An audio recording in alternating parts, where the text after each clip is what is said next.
Hello guys, how are you? Hope you all are doing well. Today I'm back with one of the most interesting video. If you are using ChatGPT on your Android or iPhone and suddenly see this error, the request timeout with a retry button, don't worry, this is very common issue. In this video I will show you exact why this happened and how to fix it step by step. This error mean guys, your request could not reach the server in time. It usually happen because of slow or unstable internet, server delay, app glitches, or VPN and network restriction.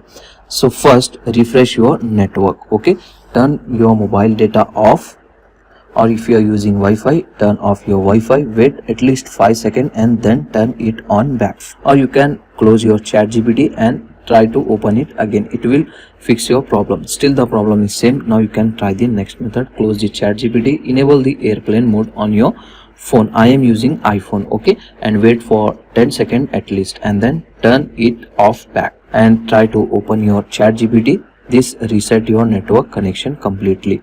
Still the problem is same. Close the ChatGPT from the recent menu, apps also, and reopen it. If you are using VPN, you need to disconnect it. Open your iPhone or Android phone setting, whatever phone you are using, open it. Search the VPN setting. If the VPN was connected, you need to disconnect the VPN from your phone. After doing this guys, now you need to check your internet connection, how your internet was performing. Open anything on your browser and check your internet.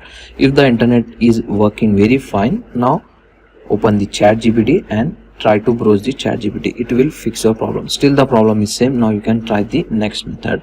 Open the App Store if you are using iPhone. Open the Play Store if you are using Android phone and search the ChatGPT.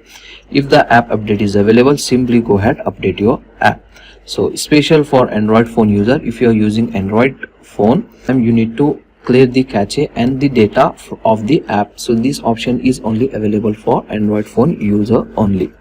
And finally you need to restart your phone one time. A simple restart can fix background glitches. That's why you need to restart compulsory. Okay, after restarting, open the ChatGPT and browse the ChatGPT. Still the problem is same guys. Now sometime the server was down by the ChatGPT OpenAI only. At that time you can face this type of problem issue. In that case, wait for few minutes and try again. That's it. Okay, so that's how you can fix the request timeout error in the ChatGPT. If this video helped you out, make sure to like and subscribe to our channel. See you in the next one.